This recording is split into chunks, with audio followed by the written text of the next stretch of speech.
Good YouTube, Quinn Wade coming to you with that basketball analysis. Of course, on Analysis Playground on YouTube exclusively.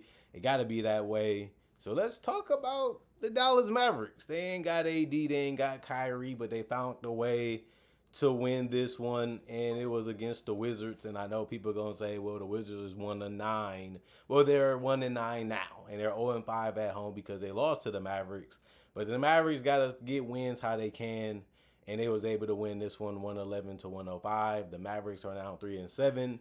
They got off to a 35-24 start by the end of the first quarter, but Washington gave them some competition because in the second quarter they won it 29-22, and Washington also won the third quarter 33-25. The problem was they lost the fourth quarter 29-19. Dallas was taking care of mismatches. They was getting out in transition. They was playing better defense, and they made the more better shots and the tougher ones too. And Washington just couldn't keep up, and they just couldn't keep making shots and playing great defense enough to be able to win this one. But that's been their problem all season, and it continued today. But Daniel Gafford, 19 minutes, 8 points, 5 rebounds, 2 blocks, 2 turnovers, 4 or 5 from the field, 80%. He also had one personal foul, was a -2 and plus minus. As long as he's protecting the rim and rebounding and finishing strong, you happy how he plays. PJ Washington did a good job in this game too. 37 minutes, he had 14 points, 9 rebounds. 2 of them was offensive. He also got 5 assists, 1 steal, 1 block, and 2 turnovers. 4 of 8 from the field, 50%, 0 of 2 from 3. And he also went 6 of 6 from the free throw line. He also had 2 personal fouls and was a plus 13 and plus minus. I like what he did. You know, he didn't make his threes today, but he still took good shots throughout the game, helped on the boards, and kept the offense humming, even if it was scoring or passing. Cooper Flag didn't have the greatest game, but he had played 34 minutes, had 12 points, 7 rebounds, 3 of them was offensive. He had 6 assists, 2 steals, and 4 turnovers. He was 6 of 15 from the field. That was only 40%. He missed all his threes. He went 0 of 2 and didn't get to the free throw line. He also had one personal foul, was a -2 and plus minus. Sometimes I like what he did because he was not scared of physicality. He was attacking the rim better. He had finished the ball different ways, and he still was able to, just try to score on the perimeter too. So he's still figuring out his shot in this game. What's a good shot? What's a bad shot? What shot should I take? Should I go faster? Should I push it more? Should I slow down? He's a guy that got a lot of moves and a lot of things he has to figure out how to use it correctly so he can be dangerous in multiple ways, especially offensively. But his defense was solid too, not just because he had 2 steals. I feel like he did good, staying in front of guys, making guys become absent from the offense because he stayed glued to them. Those things help, especially when you're trying to get the win. And they did. So I think Cooper Flag had a good game. Not great, not amazing. He did take a lot of shots, but he didn't, make them at the level that we expected him to. A lot of people thought he was going to come in and be great right away, possibly even an all-star. That hasn't been the case so far.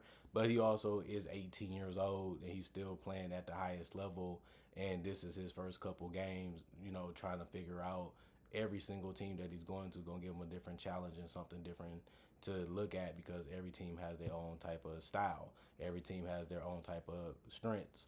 And he still has to learn that, and that's the whole purpose of his rookie season. So I just hope Mavericks fans cut him a break a little bit and look at it that way too. D'Angelo Russell, 17 minutes, 6 points, 2 rebounds, 2 of them was offensive, 1 assist, 3 of 10 from the field, 30%, 0 of 6 from 3, 0 of 2 from the free throw line, -18 and plus minus. He was cold in this game, and he didn't really do much as a ball handler either.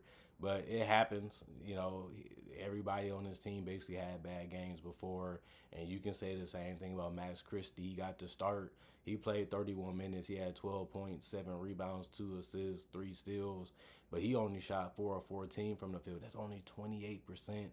That was the worst shooter from the starters, but he did go 1 of 5 from 3. That's only 20%. That's really bad, but some starters didn't make one at all. And then he also went 3 of 3 from the free throw line. He was 100% there, though. One personal foul in the plus 10 and plus minus. And then the bench, mainly Najee Marshall and Brandon Williams did a great job. Dwight Powell played 6 minutes, had 2 points, 1 rebound, 1 assist, 2 steals, 1 of 2 from the field. He also had one personal foul and -1 and plus minus. Najee Marshall, 31 minutes, 30 points, 8 rebounds, 3 of them was offensive, 2 assists, 3 steals, 9 of 14 from the field, 64%, 3 of 4 from three, 75%, 9 of 11, 81%, 2 personal fouls, and a +6 and plus minus. He kept finding a way to get open. He kept finding a way to attack. He helped on the boards real well. Got some things to go his way defensively, and he just really put the ball on the floor and was able to take contact, and he was able to get to the free throw line because he put the defense in tough situations, and they just couldn't adjust enough or adapt enough, and they ended up fouling them. So just a good court awareness from him, and he really needed to have all those points for them to be able to win this one. And it was good that he did play 31 minutes. Musa, 19 minutes for him, 5 points, 9 rebounds, 4 of them was offensive with an assist, 3 blocks, and 2 turnovers. 2 of 3 from the field, 66%. 1 of 4 from the free throw line, 25%. 4 personal fouls, a +2 and plus minus. Brandon Williams, 26 minutes. He had 14 points, 6 assists, 2 rebounds, 4 steals, 1 turnover. 6 of 16 from the field. That's only 37%. And 1 of 4 from three, 25%. He also missed 1 free throw and made 1 of them. That's 50%. 2 personal fouls and a +24 and plus minus. He helped out the best way that he could. They needed somebody to be aggressive. They needed somebody to put pressure on the defense to make decisions. He brought it defensively a little bit, and he also brought it passing wise. But he scored how he could. Sometimes it worked out, sometimes it didn't. But that's just how the game was for the Mavericks in general. Ryan Nembhard got on the court again. This time he had 8 minutes played. He had 2 assists, 1 turnover, all 1 from the field, 1 personal foul, and a -7 and plus minus. And then Jaden Hardy, 14 minutes, 8 points, 1 rebound. It was offensive with a turnover, 3 of 5 from the field, 1 of 1 from three, 1 of 2 from the free throw line, 2 personal fouls, and a +5 and plus minus. 51 rebounds, 26 assists, 15 steals, 6 blocks, 13 turnovers, 42 of 93, 45%. 6 of 24, 25%, 21 of 30, 70%, 17 personal fouls. And then you look at the Washington Wizards. They gave it their all, but it, again, just wasn't enough. They just couldn't make shots. They couldn't hold on to the ball, and their veterans wasn't really there for them in this one. But Justin Champagnie, 12 minutes, 5 rebounds, 1 steal. 1 of his rebounds was offensive. He didn't even take a shot. And that was his game today, but he did get 4 personal fouls and was a +11 and plus minus. Keyshawn George was back in 29 minutes for him, 10 points, 2 boards, 3 assists, 1 steal, 2 turnovers, 3 of 9 from the field, 33%, 2 of 6 from three, 33% there too, because that was all his shots mainly was threes, even though he took 3, that wasn't. He also did go 2 of 2 from the free throw line. He did foul out with 6 personal fouls. He was a -1, also in plus minus. And Alexandre Sarr, 31 minutes, 17 points, 6 rebounds, 4 of them was offensive, 5 assists, 2 steals, 3 blocks, 2 turnovers, 6 of 16 from the field, 37%, 0 of 3 from three, 5 of 6 from the free throw line, 83%, 2 personal fouls, and a +1 and plus minus. He did get some good looks. He just wasn't finishing them. He didn't live by the 3 in this game also. And he still was able to impact the game defensively like he's been able to do his whole career so far in the NBA. But the offense is always hit or miss. Sometimes you look at it like, man, Sarge, he figuring it out. And sometimes you look at it like, is you scared? Is you frightened or anything around the rim? Is you trying to be too hesitant? Is you not as confident in your finishing game? But he's young, so we just have to look at it like this is just another game where he looks at what he could have did, what he should have did, and just try to figure it out in the future. C.J. McCollum brought it again, 33 minutes, 25.6 rebounds, 1 of them was offensive, 2 assists, 2 steals, 2 blocks, 3 turnovers, 9 of 19 from the field, 47%, 2 of 6 from three, 33%, 5 of 6 from the free throw line, 83%, and he also had 3 personal fouls and was a -11 and plus minus. He was the guy that had the game going. He was trying to help them close the game, miss some shots, but he keep trying to make plays, try to step it up even defensively, but it just wasn't enough. You know, he needed more players to help him out in this game, and nobody really did that as much as they needed to and when they needed to be able to win this one. Trey Johnson, 26 minutes, 9 points, 9 rebounds, one of was offensive, one steal, 3 turnovers, 4 of 13 from the field, 30%, 1 of 6 from three, 16%, plus one and plus minus. He is really, really trying to figure out his shot in this world, but it only comes with the games. You got to go out there and play them. You got to go out there and see what works and what doesn't, just like Sarr is doing. And tonight wasn't his night offensively, but you still have to like the fact that he wasn't scared or he wasn't hesitant. He was trying to take the shots he thought he could make. It just didn't go in tonight. Marvin Bagley, Big Bagley, 17 minutes, 10 points, 5 rebounds, 3 was offensive, 1 assist, 1 block, 2 turnovers, 4 of 7 from the field, 57%, 2 of 2 from the free throw line, 1 personal foul, and a -7 in plus minus. He did a good job of scoring near that paint and trying to use that length and that size to his advantage. And he tried to help on the boards, and he did a good job on the offensive end of it, especially Corey Kispert hit a three and made a free throw. He finished with 4 points in 24 minutes. Also had 1 rebound, 2 assists, and a block. He was 1 of 3 from the field, 33%, 1 of 2 from three, 50%. But he also went 1 of 2 from the free throw line. He had 1 personal foul, was a -4 and plus minus. And the guy that really gave them a lot of production off the bench was Cam Whitmore. 29 minutes for him. He finished with 19 points on 53% shooting from the field, 7 of 13 to be exact. 3 rebounds, also 3 of 6 from three, 2 of 2 from the free throw line. He had 1 personal foul, was a -9 and plus minus. He did a good job of spacing the floor, attacking the rim, not settling, and it ended up working out for him. And this was one of his better games so far this season. Malachi Braden, 10 minutes, 2 points, 4 rebounds, 2 was offensive, 2 assists, 1 turnover, 1 of 2 from the field, 0 of 1 from three, 2 personal fouls. Jamar Watkins, 1 minute, +3 and plus minus for him. Bub Carrington, 28 minutes, 9 points, 3 rebounds, 2 assists, 5 turnovers, 2 of 7 from the field, 28%.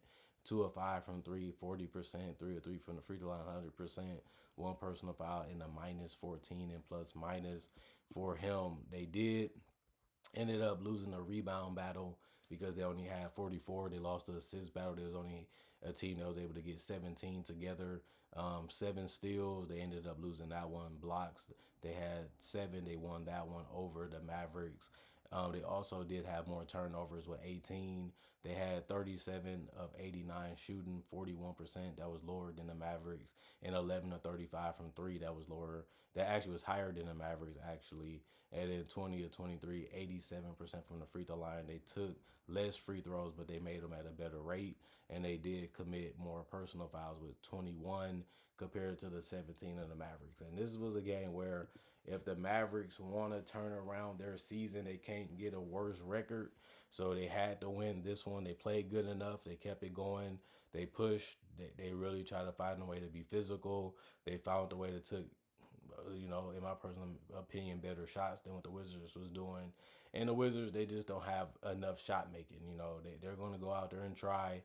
They're going to go out there and, attempt them, but they just don't have the talent. They just don't have the skills. They just don't have the ball handling right now to be able to be most teams in the league, even with injuries. And the Mavericks, they just had a little bit more up to them, a little bit more push to them. And that was the biggest difference. They just knew how to attack, knew what they was trying to do, knew how to get open shots, and they just was able to make them more than the Wizards. And that's all you really need to do sometimes to beat the bad teams. They're not trying to lose on purpose. It's just they can't do as much as you can. They're not capable of doing as much as you can. And that's why you just got to play your game and stick to it as much as you can, because they're still figuring things out. You got to use that to your advantage to be able to beat them on both ends of the court. And that's what the Mavericks did. They had an identity, they had a game plan, and they stuck to it, and it ended up working out for them. Comment, like, subscribe, share, hit the notification bell to get the analysis when it first come out. I also do conversation videos just like this about various NBA only topics. I also do breakdowns with real footage of legends, current legends, rookies, and also future stars. I also do mock draft and draft coverage too. So if you love that type of stuff, I got over 3,000 plus videos already on my channel that you can watch right now that can possibly convince you to be a subscriber or a fan or a supporter, and it's all for free anyway. Plus, I try to upload videos every day throughout the day to always give y'all something to watch and something to look forward to when it comes to NBA content. And on top of that, thanks for watching. Thanks for checking out the channel for whatever reason that you did. Thank y'all for continuing to support me in the past, the present, and still to this day. And thanks for the love and the respect when it comes to my opinion on the game and in my analysis on the game and what I show you how I feel about things of the game of basketball. We all share this interest. We all love the game. Let's continue to stay positive. Let's continue to support each other and continue to do our part, whether it's me creating content or you guys continue to support it. That's all I can ask you guys to do still to this day and hopefully in the future. Other than that, y'all stay blessed up. Y'all stay good. Peace. I love y'all. See y'all later today with more analysis.